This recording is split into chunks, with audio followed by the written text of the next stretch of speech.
This is a video on how to rebuild a Blackhawk S-7 floor jack.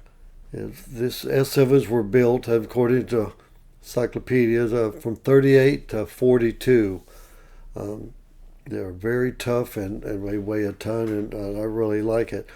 Um, I've used it for, oh shoot, 30 years, and it seeped out. It leaked down, but I didn't care because I would jack the car up and I put a jack stand underneath it anyway. But then finally, one day, last week, it didn't leak down. It made a little noise, and all the fluid came out of the master cylinder. So I knew that it was time to rebuild it. So to rebuild it, I looked online, couldn't find anybody that rebuilt it, and I did searches. I found a place called Tool and Hydraulics in Tennessee that had the kits, and I talked to them, and they were confident that they could, if I could rebuild the whole thing. It was real simple and easy to do. So I bought the kit from them. I think it was $66 for all the little pieces that go inside and the gasket. And with their invaluable help too. I had lots of questions. There were no instruction manuals. They sent me a diagram. Excuse me. They sent me a diagram of all the pieces of a schematic. It helped a little bit, but anyway, that's why I had to go on with just them.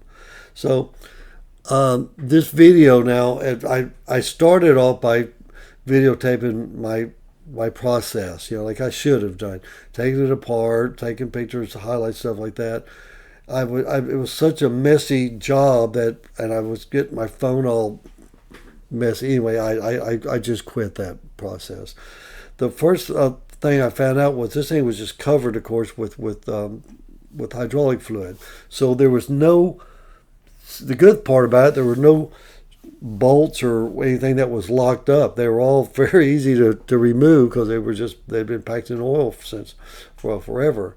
The bad part is it was a sloppy mess. So I was afraid of using solvents because I sure didn't want to affect the seals and stuff. So I tried to do this dirty, and I made a mess. I used up the whole container of paper towel, shop paper towels, and anyway, I made a mess.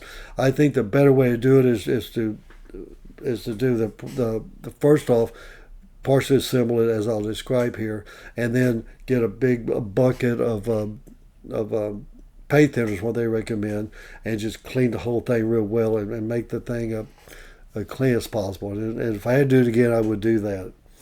So anyway, I apologize. This is not going to be a video. This is going to be an audio video, basically. Audio, actually.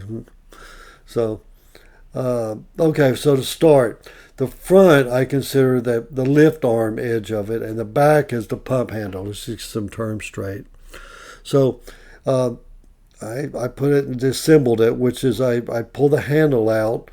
There's a little screw at the top of the handle that you loosen so you can pull the little middle shaft all the way out of it, pull it out, then remove the handle. Now I thought it was screwed in. There's actually a little on towards the base toward the pump. There's a little, not a screw because you can pull it out, a little spring little plug that you can pull out and releases the handle. The handle. Now, excuse me.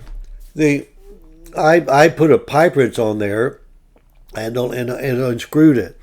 I thought I was unscrewing it. It came out, and it just slowly did come out, but it was not screwed in at all. It was just that tight. That's the only part that was not just soaked in oil for it, unfortunately.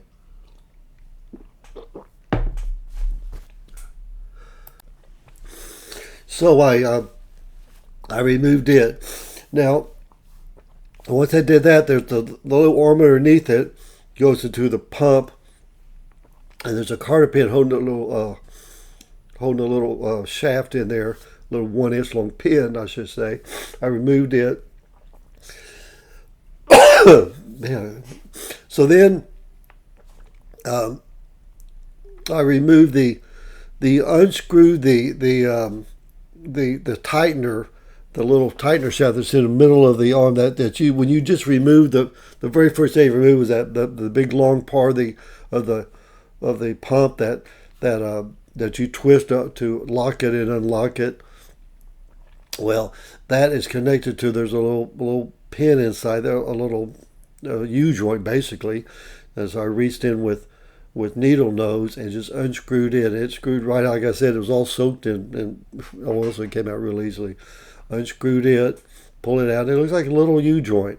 So two little shafts, a little U-joint in the middle of it. Removed it. Then, once it was out, then you can remove the cross shaft that holds the arm pivots on, and you'll see that when it's I guess about an inch wide little shaft that goes crossways there.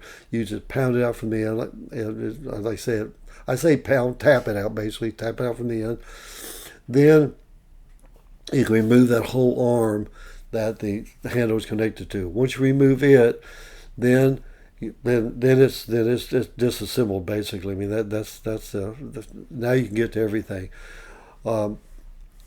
At that point, I took the top of it off, the top cover, and I dumped out all the hydraulic fluid. I'm sorry. I did that first. I dumped that hydraulic fluid out because there's a screw there that keeps the shaft that U-joint that I just told you about. It keeps that from pulling out. So dang it, I messed this up already. You have to loosen it up so you can pull that shaft out, that U-joint out. So I dumped it out. Now there you remove the back wheels, because the bolt going through them actually holds it to the frame, the cylinder to the frame. I say cylinder, the tank and all the guts. You remove it, the back wheels, and then there's the bolt forward of that holds the front of that box that has all the guts in it, the reservoir. You remove it. At that point, everything comes out, and that's all you need to remove. And you'll have this little box, sitting there on your workbench. Clean it all off, get it all as good clean as you can get it. There's a bolt on the back that was underneath the arm that you just took off. There was a bolt on it. You take it out, and then it'll allow you to put a pin in there, a shaft, and drive out the master. I call it the master piston. The one that actually does all the work. You drive it, push towards the front. It'll just drive it right out, and you remove it. There's a packing nut. Now, let me talk about these packing nuts for one thing. I never had seen them before. It's like a washer with with threads on the end of it and slots in it, and it goes down and it packs everything in. So you have to have a special tool, a packing nut removal tool. Now, if you don't have one, I did not have one, you can make them.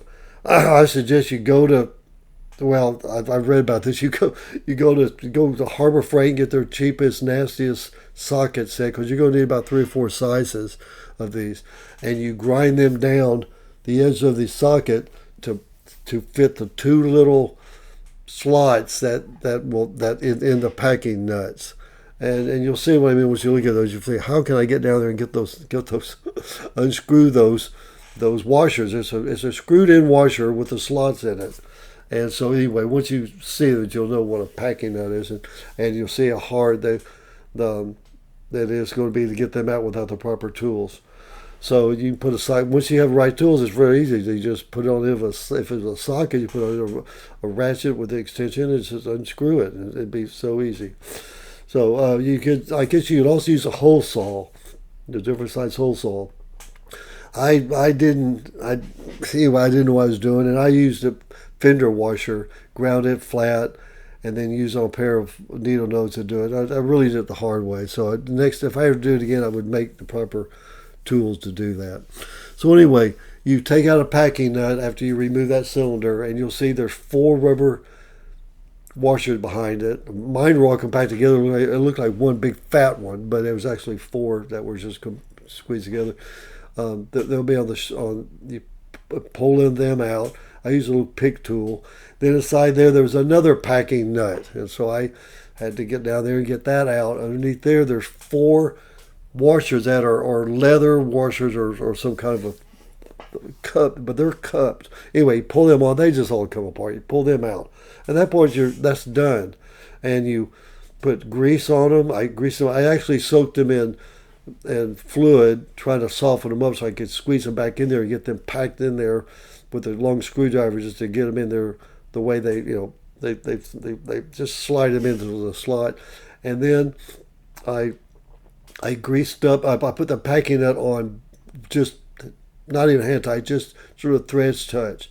Then I greased the shaft, put it in, and I mean a lot of grease. And I mean the regular tube. Had a big old tube of grease, just that red grease, and just slathered it on there. Push them in there to line up those 4 washers those 4 cupped washers. Let me back up a little bit. Those washers are cupped, and the cup goes towards the end of the hole, towards the body. Okay, they anyway. So you just stack them together and stick them in there one at a time, and poke them in there with a screwdriver. Then so I put that shaft in there to get them all lined up. Then I torqued down that packing nut with my tools and got them as tight as I could do it. Then I put the first packing that you put on, you slide it on your shaft of your piston, facing out, facing towards the end of the shaft, the big head of it anyway. Then you slide on the 4 washers, grease them up real well, put them in the hole. I pound them in with a mallet, and you're done. You pound them in so the bottom's out, and that's the end of it. I put the bolt back in the other side. I think the only use that bolt is just to let you pound that shaft out. I put it back in there. I did the same thing on the pump shaft. There's two pumps in this, right? I mean, 2 pistons. There's one the little arm that pumps up pressure. Then there's actually an arm that comes out, the piston that comes out. So I did the same thing on the little one. All these little parts come with the kit. There's the different sizes. There's 2 different sizes there. And that's it. You're done. You put it back together. Oh, one more thing was I did change that inside the reservoir there. There's towards the front. There's a screw. There's 2 styles. There's either a screw that you unscrew, and there's a big heavy spring underneath it. And now I would not touch that. I'll tell you later. Anyway, if you do have to take that screw off, there's a big spring underneath it.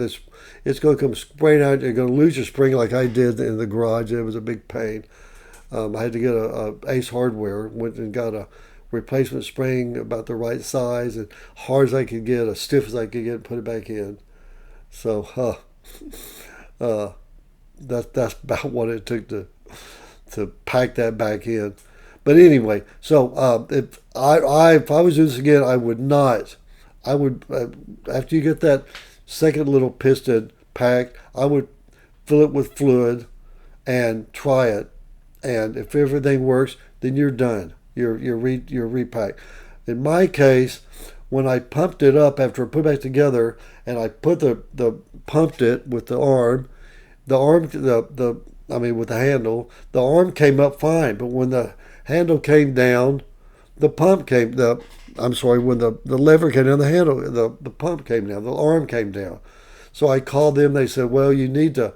That ball in there is frozen, so you need to loosen it up. They said whack it with a punch. But anyway, if you do have to take that screw off, there's 2 styles. Let me say this: there's 2 styles of screws. One is just a little flat screw, and then one is like a long tube that's got these little holes in it, and it's a 9/16. It looks like it's like a elongated nut. It's about 2 inches long. That one is he said that's a refit for high pressure relief or something. So anyway, I had that style. When you take that off, you're going to lose that spring, or you got to be real careful. Hopefully you don't lose it. There's a spring that you take that spring out. There's two balls down underneath the spring, a little small BB, and then one twice that size. And these come with the kit. You put this. I did replace them. You put drop the little small BB in that hole, put the big BB in there, put the spring on top, push that screw down top so it compresses the spring, tighten it up as tight as you can get it, and then you're done. So we fill it up and that's it. You can repack the shaft where it goes in the little the handle that the valve that makes it go up and down. That releases the pressure. That is right there too, and you can pack that. That one just is a seal to keep it from leaking. I did not pack it. I didn't. I just was. It wasn't leaking, so I left it alone. I've got the gaskets that came with it in the kit. So if it ever starts leaking, that's just a simple matter of chasing that little, unscrewing that, removing that little U-joint we talked about. And where it goes in, there's a little slotted sleeve that you just unscrew and put I guess it's got an O-ring behind it. So anyway, that was it. It turned to be a lot simpler, and if I do it again, I bet it would take an hour to do instead of a week of fool around with it like I did before. So I'm sorry that I don't have videos on this. Hopefully this will help. If you do it, please video it and publish it. It'll help out the next person. Thank you.